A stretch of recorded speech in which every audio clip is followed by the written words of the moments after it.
চলো বন্ধুরা, তোমাদের সাথে শেয়ার করি সোনাদের জন্য যেই তিলের লাড্ডুটা বানিয়েছিলাম সেই রেসিপিটা। দেখো, প্রথমে শুকনো কড়াইয়ের মধ্যে আমি তিলটাকে একটু ভিজে নিয়েছিলাম, কিছুই দিইনি। তারপরে তিলটাকে লাবিয়ে রেখে দিয়েছি।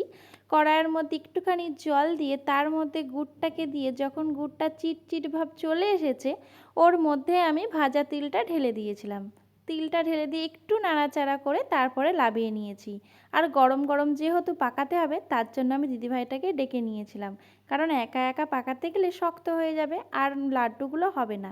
তার জন্য দিদিভাইটাকে ডেকে নিয়েছি, আর আমরা দুজনে গল্প করতে করতে সোনাদের জন্য সব লাড্ডুগুলো পাকিয়েও নিয়েছি। আর খুব সুন্দর হয়েছিল লাড্ডুগুলো, জানো তো বন্ধুরা। তারপরেই দেখো, সোনাদেরকে এবার সেবাও দিয়ে দিয়েছি। নিজের হাতে বানানোর পর যদি সোনাদেরকে কিছু দেওয়া যায়, এর চেয়ে আনন্দ মনে হয় আর কিছুতেই হয় না। তাই তোমাদের বাড়িতে কোনো যদি সোনারা থাকে, তাদেরকে এইভাবে বানিয়ে দাও, তারাও খুশি, তোমরাও খুশি। হ্যারি বল।